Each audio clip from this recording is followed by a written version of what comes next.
Hi everyone. So continuing with my project motion recognition using questions, but now we have decided to be more specific and we're going to look at it in detail. The people working on this project are me and my partner called Leonard Billy.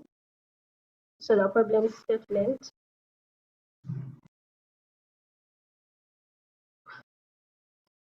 Many retail owners cannot easily ascertain customer satisfaction before they purchase a product and after they purchase a product.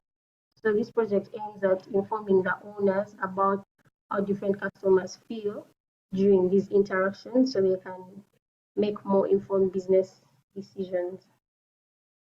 How does this work? The model is trained using a dataset containing images of people's faces expressing basic emotions. So we have happy, neutral, sad, surprise, disgust, anger, fear. Now it's then tested against validated images in the dataset, establish its accuracy, and then used to predict the customer emotions using their images from the CCTV cameras. The link below is the one we are using for our dataset. The qualities of our dataset. The data, we have used this dataset because of the high quality to increase the model's accuracy. The data should be of reasonable quantity to provide enough training and testing data. So this also increases the model accuracy. The data should be available in more than one format to enable different data structures that can reduce time for building the model. Then the data is available for integration into other services. So the features we looked at that we are focusing on in the dataset. So we have chosen that dataset because it contains facial images of high quality that will ensure model accuracy. Then the images are grouped in folders named with corresponding emotions, which uses classification like the images have happy, sad, and all the other emotions. Then the data set is already split into training and validation data. This will reduce on the time taken to build the model. We're going to talk about the Bayesian theorem. So the Bayesian theorem is a method used to calculate conditional probability. That is the chance of an event happening given that another event has already happened. So mathematically, it's expressed like this. Probability of A given B will be the same as probability of A given, will be the same as probability of B given A times probability of A out of probability of B, where A and B are the events.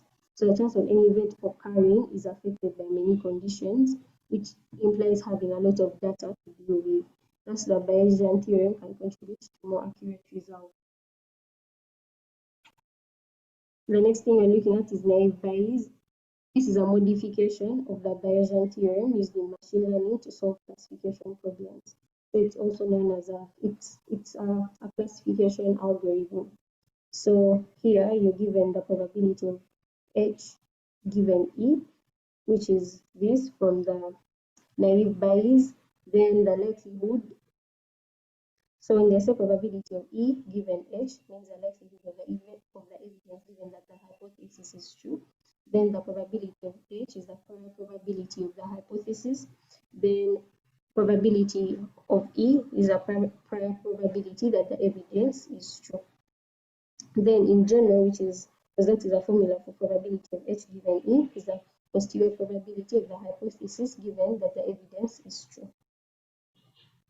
So the naive Bayes is based off an assumption that all conditions involved in the occurrence of an event are independent of each other and they contribute equally to the outcome.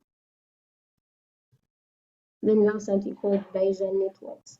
A Bayesian network is a probabilistic graphical model that measures how a set of random variables depends on each other using the Bayesian theorem. It's also known as a belief or causal network, whereas other people call it the decision maker.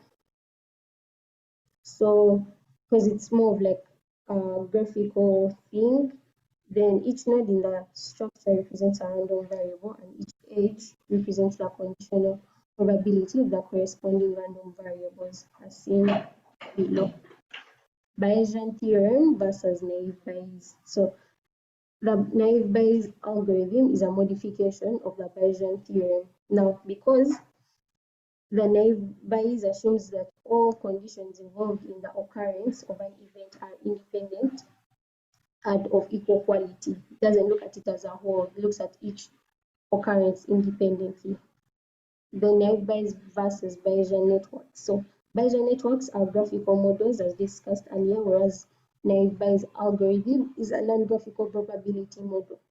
Bayesian networks allow a user to choose whether the conditions are dependent or independent, whereas naive Bayes algorithm assumes all conditions are independent. These are our references that we have used to do this project. Thank you.